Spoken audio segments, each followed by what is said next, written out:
This course, RTJ, when you get these holes down around the lake, first of all, are so beautiful. This is a really challenging golf course. Jim Gallagher Jr. is joining us now. Jim's a five-time winner on the PGA Tour. As I mentioned to you, he was second at the 1992 PGA Championship. He was third at the 1991 PGA Championship. Amongst his many impressive pieces of his CV, his bio, those 5 wins on the PGA Tour, to his credit. I think it speaks to his consistency in that he had 546 starts on the PGA Tour and he had 50 top 10s. Think about that percentage in terms of proficiency over the course of time it would take to amount that many starts on the PGA Tour. Jim was also a member of the 1993 Ryder Cup team. They won. He was a member of the 1994 President's Cup team where he went 3-1-1, and they won. And that was contested at this golf course. So we have a lot to go through with him, not the least of which is the fact that he is a part of our NBC Sports coverage of the Solheim Cup. Jim, thanks for joining us, my friend. It's good to have you on the program. The place where I was hoping to start with you was, given the fact that we're only a year removed from the last time the Solheim Cup was contested, because they want to get it back on track again in these even years. And we have the same captains in Suzann Pettersen on the international side and Stacey Lewis on the USA side. How would you compare? How would you contrast those two personalities? Well, good morning. Thanks for having me. You made me blush on those accomplishments, but I really appreciate that. But completely different. Suzann is feisty, impulsive. That's the way she played. That's the way she was a captain. There was a story last year, Friday morning, they were getting blown out. She was kind of calm, not like feisty like she normally is. And they walked in between, slammed her hand on the desk, and was back. And they go, finally, she's back. And then you got Stacey, more of a chess player, a lot of data. She's kind of more strategy, kind of quiet. Both are extremely competitive. But the way they played is the way they kind of captain. And I think that's what's been fascinating. And the teams are very similar. There's a few players, different players on both sides. But, last year they went down to a tie, an amazing finish with Saganda in Spain at home. I mean, Cinderella story right there. Couldn't have drew it up any better than it was. So it's going to be fascinating to see how these two go at it. And it's been close. This is my 4th one. I didn't get to go to Spain, but I did cover it from the studio last year. But I love being there. It brings back the memories of, as you mentioned, the Ryder Cup, the President's Cup. First tee scenarios are completely different. It's a lot of pageantry, a lot of chance, a lot of excitement. And I think for the rookies, and you mentioned that Europe's had a lot more experience, and most of that is in 2 or 3 players, is that feeling when you get up there and you come through that tunnel. It's overwhelming. It's like, oh my, what have I gotten myself into? But I think once you get out on the golf course, everything becomes normal. The interesting part is the first couple of days is you've only got 4 matches, so people are all bunched up. It's pressure like nothing else. And for these women, they've worked hard to make these teams.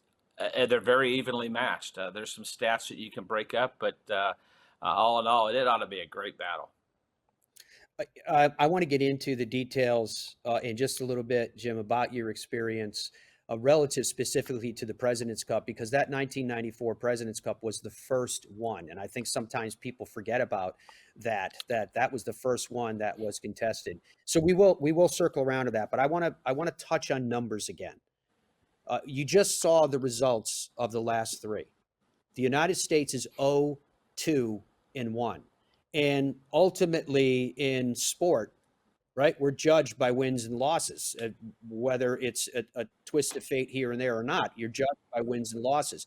But I did want to ask you nonetheless, how close has it been? I'm not talking about the final scores or anything else. I'm talking about you as a competitor. How close has it been in these matches that easily this could have gone the other way, where it looks like Team USA is dominating instead of being in a situation now where you look on the past 3 and go, no, they got beat pretty solid? At Des Moines, they were in command. They had great singles day. They were in command, and it was, I wouldn't call it a blowout, but it was a big win.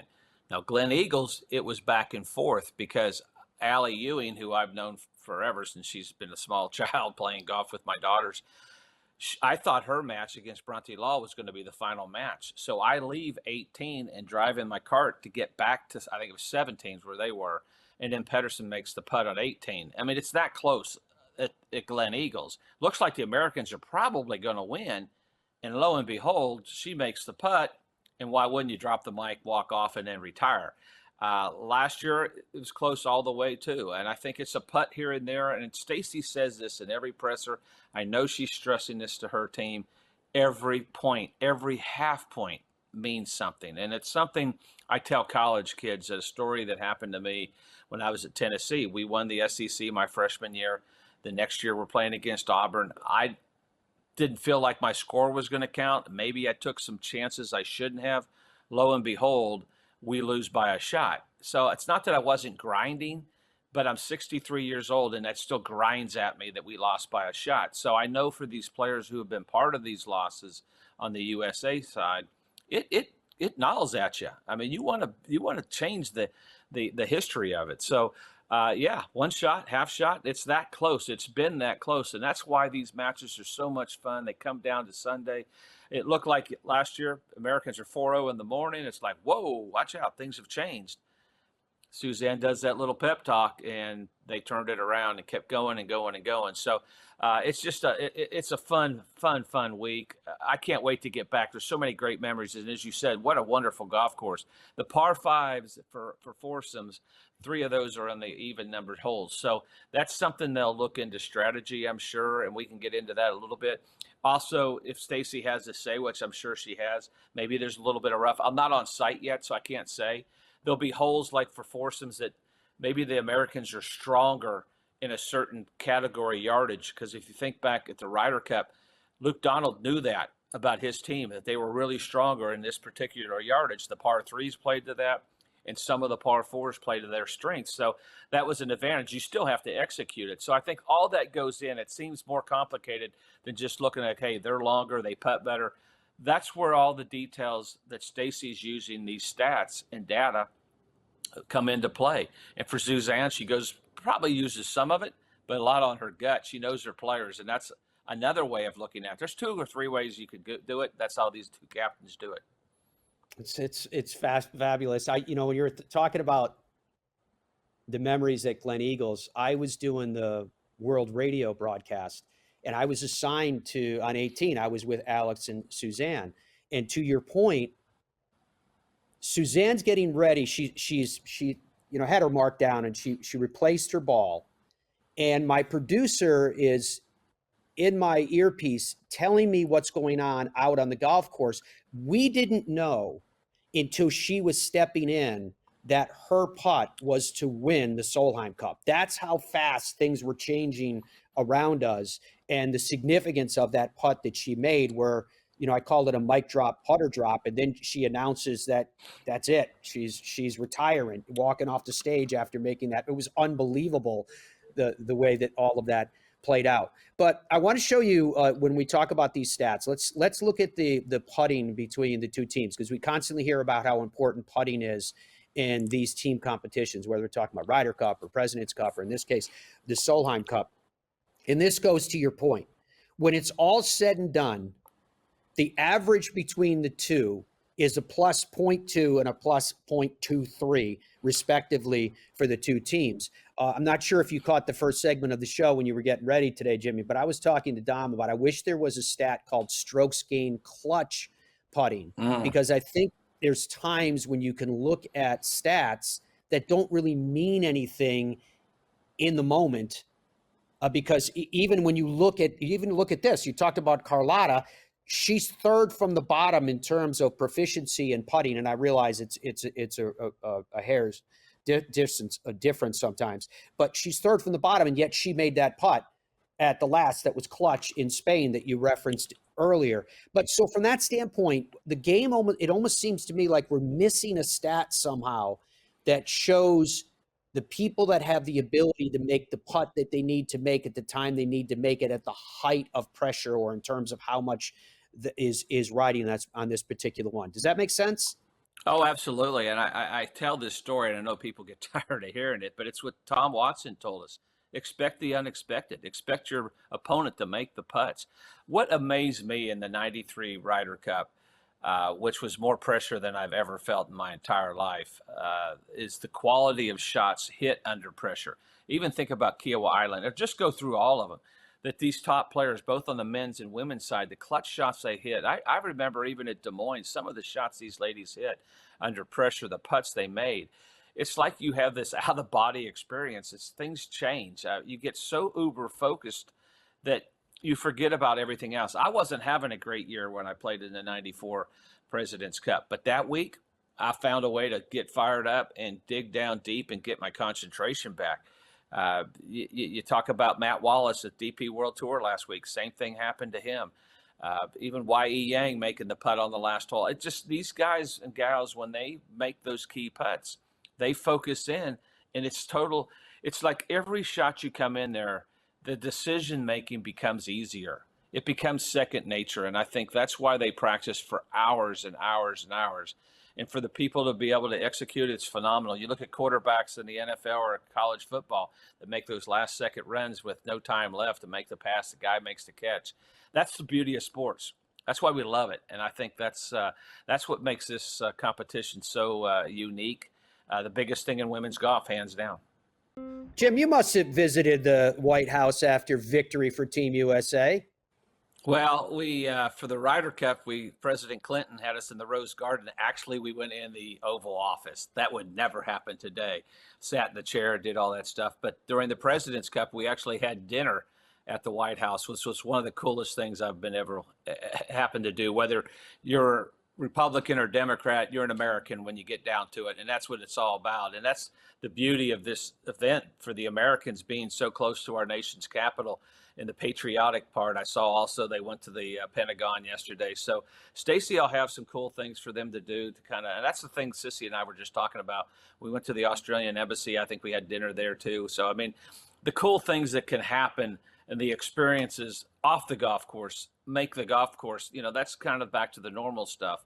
But those off the golf courses experiences really make that for a memorable week or two for some of these ladies. It'd be good the first one. For some of them, they've been doing it a while. So it's really a fun week for everybody. When you have dinner at the White House, do they give you like a mini menu of what you want to eat, or is it like the president feels like pasta tonight, that's what we're having? I can't remember. I think we may have had an option, but this is a funny story. I remember Paul Azinger sitting and goes, "This could be a fork or a knife from the 40s or the 50s." And I said, "Well, do not put it in your pocket and walk out of here with it. I can tell you that." But, it just, but the coolest part was going in the Oval Office. I mean, it was so much different back then. But to sit in the Oval Office, I mean, people think you're not telling the truth. It's true. I actually sat in a dugout at Wrigley Field with Ray Knight when he was the manager of the Reds. I sat up and dressed up in a Reds uniform. So those are the things golf does. I mean, I know I'm getting off the trail here, but those are the things that I've experienced in my life that are so cool that golf is, for a kid for growing up in Indiana that now lives in Mississippi, would have never dreamed of being able to do those things. But because of golf and this great game, I've been able to experience those things. And only once, for President's Cup and Ryder Cup. But it's just it's an amazing experience. And I hope the players are able to take it all in and sit back, win, lose, or draw, and say, what a great experience. When you win, obviously, it's a much better experience. Well, your experience on that 1994 President's Cup team, Hale Irwin was the playing captain. He was 49 years old. Paul Azinger was the assistant. Jeff Baggert, Tom Lehman, Corey Pavin, John Houston, Lauren Roberts, yourself, Scott Hoke, Davis Love III, Fred Couples, Jay Haas, and Phil Mickelson, as we're watching some video from the experiences that you had out there. What do you take away when you look back on that 1994 President's Cup? Just the experience of playing and being on a winning team at the Ryder Cup and beating Seve made that week so much more fun and easier for me to be able to handle the nerves. And I made putts. I mean, you talk about clutch putts. Of course, I left that one short. But, yeah, it just the putts I had to make. I've never played foursomes until that week, and I played with Davis.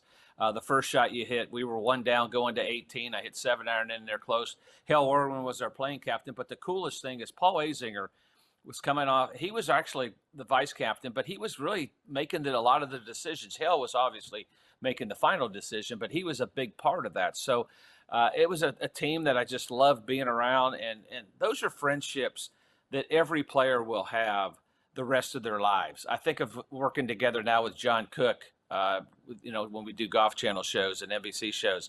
I mean, it's a friendship I'll have forever with those other 11 guys for the Ryder Cup. The same with the President's Cup. I look back and I look at a letter that Tom Watson wrote me saying, what a great week. Your future's bright. You're going to be a great player.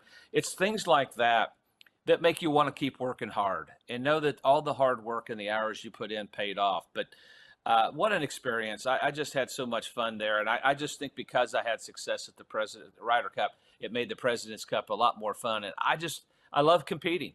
I miss that part of it. I don't miss playing poorly, but I do miss competing. How will the venue be for this year's Solheim Cup? Based on your memory, how does it set up for foursomes and four ball? And does it have an advantage one way or another to one team or the other? Well, I went back and looked and tried to remember, and I was like, wow, no wonder I loved it. A lot of the tee shots on some key holes were left to right tee shots.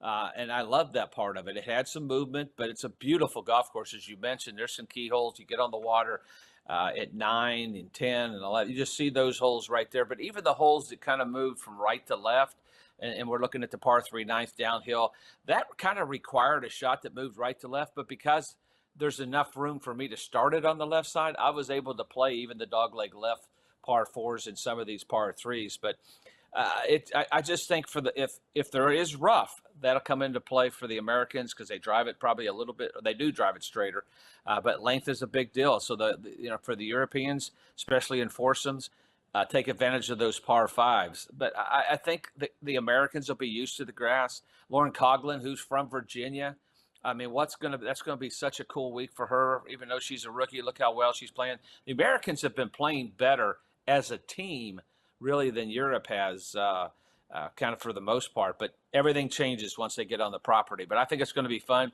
for the Americans. The keys are you got to get the crowd involved. You've got to get the American fans on their side. It makes such a big difference in momentum. Not that it defeats the Europeans, but it just kind of helps you and motivates you. Not that you need it, just that little extra plus, like having a 13th person out there. What I would tell them is, hey, do your job. Make the putts when you got to do it. Win your half point. Win your point. Those are the things you have to do. And I just think that it's going to be fun. I know Stacy's done everything to be ready for this, to kind of see what did I maybe miss in the last one. And for Suzanne, she goes, we want to win 4. You don't need much more motivation than that. These players all know how to get it done. And like I said, I can't wait to watch. I think I'm covering match 3 most of the time and throughout the day. So depends where that falls in. Fascinating to see who gets paired together and how they can handle the pressure and showcase their skills. They have incredible skills, and they're going to be able on display this week. Yeah, there's no doubt about that. If we take a look at the two respective sides relative to their world rankings, this was something, Jim, that just before you came on, I was doing this comparison of, because you always have the conversation in these team events. It happens. It's in the media circles. Which team is the underdog? And usually, whether we're talking about Ryder Cup, President's Cup, a Solheim Cup, the Ryder Cup and President's Cup, of course, the comparison is to official world golf rankings, where Team USA has a distinctive advantage relative to. And with the Rolex rankings, once again, you can see Team USA at 26.25, distinctively above the average of 41.25 for Team Europe. So my question is, if you choose to go down the road of which team is or is not an underdog, so be it. But my question is, why is that such an important talking point? Why is that something that, particularly when it comes, I'll go to the Ryder Cup with Team Europe, they're desperate to be cast in the role as the underdog, even though their overall performance wouldn't suggest the same. Why is that so important? Is that just a rallying point competitively? I think for me, I embrace that role as the underdog. Tell me I can't do something, and I'm going to prove you wrong. I think any of these players would take that.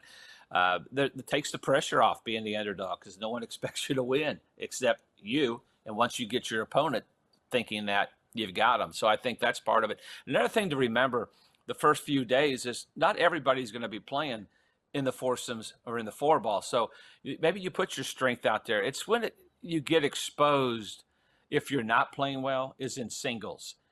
So if it's close, the team that's playing the best, usually it's the strongest, comes in there on singles because now it's more one-on-one. You don't have a partner to rely on.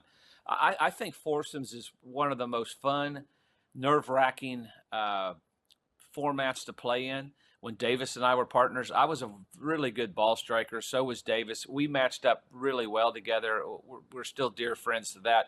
But that was so much fun to me because I knew I was striking the ball well. But we didn't use the stats that they do now. And I think that's going to be the big thing. They can kind of pinpoint where they think their strengths are. And then when you have a pairing, the captain can go say, hey, this is why. You and so, you match up better this yardage for these holes, and then they buy into it. So that's what you've got to get them to do. They're all great players. They're all world-class players. But how you match them up, there's a lot more information out there now than what we had before. A lot of times it was more like, Suzanne, I'm going to put you two together. And the countries play together, too. For the European team, that's always something that's always something to throw in there. So, but most of these players play against each other week after week on the LPGA. That sometimes you didn't always see in the past, and I think that's what you see now. You've seen it more in the President's Cup and Ryder Cups. They're familiar with each other, so that helps as well. Yeah, going back to a point you just made about Davis Love III, in 1994. He went out 5 times and collected 4.5 points. You went out 5 times. Your record 3-1-1. His record 4-0-1. You collected 3.5 points. You were second only Davis Love III that year in total points earned. But I don't want to let you off the hook on something else that you mentioned. You mentioned the fact that being cast as an underdog, being doubted, is something that motivated you. Can you give me an example, Ryder Cup or Solheim Cup, something prominent when you knew that you were doubted and that just caused you to go, you know what, I'm going to prove something here? Singles, Seve, 93 Ryder Cup, hands down. The way it happened, I was supposed to play Sam Torrance. He was injured. He went in the envelope. We switched. Lanny was going to play. He was in the envelope. He was going to play Seve. So that was a have. I got to play Seve. I didn't find out till that morning. Who in their right mind would have said Gallagher's going to beat Seve 3-2? Maria Floyd bet on me, and I tell that story. She came up to me before I went to the tee, and she grabbed me, and she goes, Jim Gallagher, I bet money on you to beat Seve. Don't let me down. So there was a lot of pressure to not let Maria down, and for me. But, I got on the first tee going, no one expects me to win. I think I can win. And I think once you get your opponent, that's the beauty of match play. Once you get your opponent thinking that, you got them. But the pressure was off me. All the pressure was on Seve. And I think that's what with favorites you look at in any sport. When the favorite gets up there, I mean, you look at Notre Dame last week in football. Heavy favorites at home. All of a sudden, Northern Illinois thinks, hey, we can win. And the pressure was off them, and they end up winning. So that happens. That's the beauty of sports. That's why people that get in an underdog world, the pressure's off. You're allowed freedom. When you play your best, you're free. Did something happen at that point that definitively made you know that you were the underdog? Did anybody come up and say you have no chance? I mean, what gave you the mindset? What happened? What caused you to have your steely resolve? Just the fact that the crowd was so behind Seve. And look at his record. He was the greatest Ryder Cup player Europe has ever had. I mean, that's all you have to look at. It was like playing the Patriots when they're in their best. Okay, we got to get after it. So I had only won a couple times on the PGA Tour. I was a rookie. I didn't have the record maybe some of the other guys, but I had heart, and I think that was the difference. And the thing that motivated me, and I guess I get back to it, was an article in the Golf World magazine where they kind of put out there what they thought everybody was going to do. It's kind of a critique sheet. And they said I had the heart of the lamb, and, the Europeans would make, they would just I would get beat. And so that kind of motivated me as well. And that's when Zinger came up with the nickname Killer Lamb Chop, because they said, they chop liver out of me. So that's where that I came knew from. there was something there. Yeah, Jim, I didn't want to go hang deep. with I us, tell the dude. story forever. We got to take a break here, but hang with us. We'll be right back with more of the Fairways Live Show. So, Jim, before we get to the top of the hour, we're really close here. We have 6 President's Cup team members, 3 on each team respectively, playing this week at the start of the FedEx Cup Fall. How important do you think that is? And I'm saying that relative to, because before the last Ryder Cup, there was some talk about some top American players took a lot of time off. Maybe they lost a little bit of their competitive edge. How important is it to keep that competitive edge heading into a President's Cup? I think it's huge. I think it's the most important thing to do to keep that edge up. You don't mind a week or so off, but you start getting 2, 3, 4 weeks off, you lose a little of that edge. You get it back by the end of the week, and that's what happened over in Italy with the USA. They started getting it back together, but I think they weren't quite as sharp. But I think it's important to play. It's a little different grass and everything, but I think it's so important. Sorry, my daughter was calling me. So important to get that. So I think it's important for them to be playing. Cool, man. Hey, safe travels to you. We're very much looking forward to your work as part of NBC Sports at the Solheim Cup. I can't wait for it to get started. Me too. I'm looking forward to it.